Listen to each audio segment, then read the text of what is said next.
Welcome to This Explainer. Today, we're actually pulling back the curtain on something that affects, well, almost every single one of us.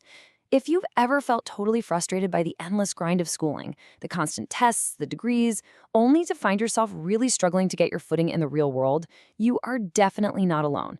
In fact, you're experiencing exactly what the system was originally built to do.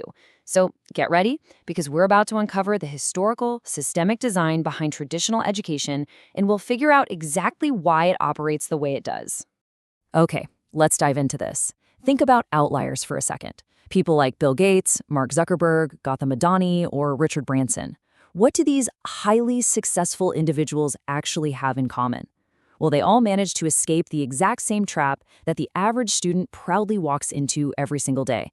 Traditional education demands strict attendance, forced memorization, and just blind obedience. It's a trap that promises the world, but, it often delivers something entirely different for the average person. For most, it looks a lot like this modern middle-class cycle. Step 1, you chase a degree thinking it's your ultimate golden ticket. Step 2, you face endless job rejections anyway. Step 3, you finally just settle for a low salary just to get by.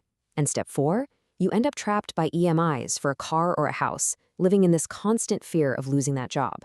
You suppress your dreams, you wake up, go to work, and repeat. Years of obedience literally end up trapping you in this persistent loop of fear. And the real-world pain of this cycle, it's devastating. We see people who've studied relentlessly for 15 years, holding multiple advanced degrees like a B.Ed or passing the NET exams. They did absolutely everything the system asked of them.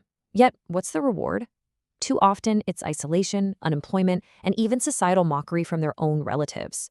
It is a harsh reality check proving that simply working hard and being obedient within this specific system just doesn't guarantee success anymore.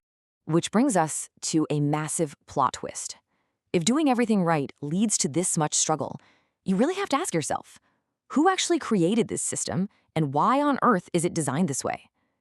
Have you ever wondered why the system seems built to produce dependency and failure rather than true independence and critical thinking? Well, to answer that, we have to travel back in time. Section 1, the historical design, soldiers and factory workers.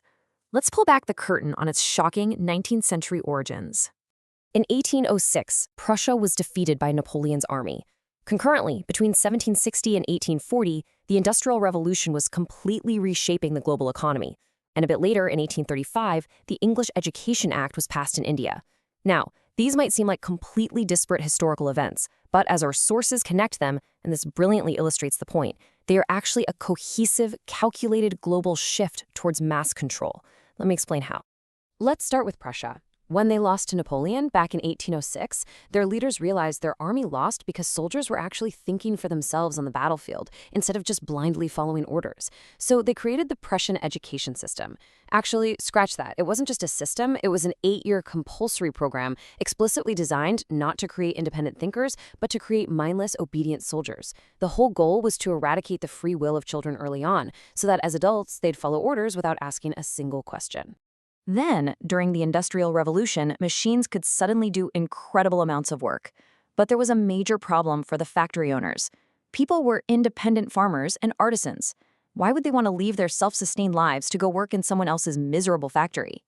The elites saw the success of the Prussian education system, and they adapted it. They needed to systematically kill creativity and brainwash independent thinkers to transform them into the compliant, obedient factory laborers they so desperately needed.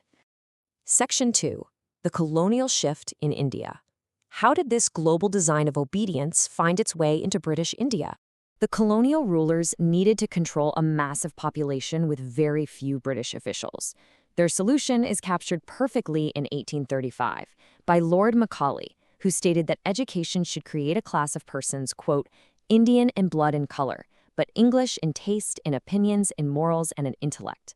Lord William Bentinck and Lord Macaulay used the English Education Act to essentially brainwash a massive population, directly adapting that compliance-based Prussian model to serve British colonial interests. See, the system was built to turn a massive population into compliant clerks for the offices and sepoys for the army. It was never, ever meant to make Indians successful, wealthy, or self-dependent leaders. No way. It was a calculated move to create a cheap, obedient workforce that viewed following the rules as their absolute utmost duty, respecting their colonial superiors without ever questioning authority. Section 3, fast forward, the crushing reality today. You might be thinking, well, that was a long time ago. We've been independent for 76 years.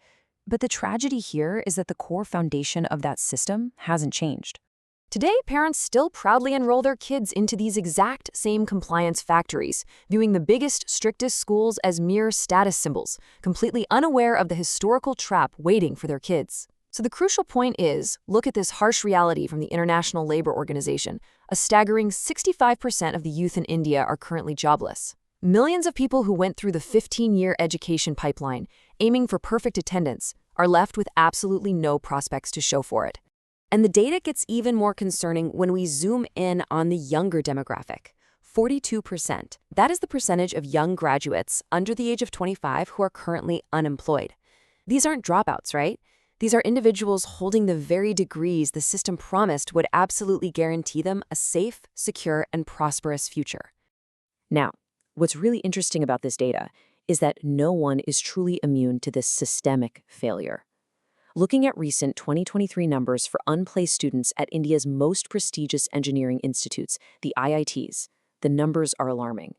36 unplaced in Bombay, 40 in Delhi, 31 in Kanpur. Even the absolute safest bets, the elite institutions people spend years of their youth grinding to get into, are failing to secure jobs for all of their graduates. The old guarantees of the system are just completely broken. And hey, if you do manage to get a job, the financial reality is a stark contrast. You have the average Indian engineer drowning in debt and paperwork, earning a fraction of what a US truck driver makes, which equates to roughly 10 lakh rupees a month. You spend an absolute fortune to learn how to be a compliant worker, only to earn pennies compared to undegreed labor elsewhere. Section 4, breaking the cycle. Because once you see the matrix for what it is, you can consciously choose to step out of it. Here are your actionable takeaways. First, stop paying lakhs for outdated college degrees and instead learn high-income skills online directly from actual practitioners, people who have successfully done what you want to do. Second, if you're a parent or student, start valuing real-world exposure over mark sheets. Marks just do not equal competence in the modern world.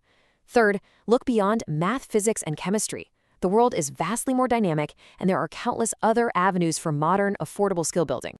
It also comes down to personal choices. Seriously, consider taking a drop year to actually discover your passion. We need to fiercely challenge the cultural norm of taking gap years only to grind for standardized tests like JEE, NEET, or GATE. What if you took a year to become truly self-dependent, to figure out what you actually care about, rather than what a Prussian design system demands of you? Which leaves us with this final, incredibly important question. Will you settle for a stable, average life dictated by fear, living paycheck to paycheck as an obedient worker?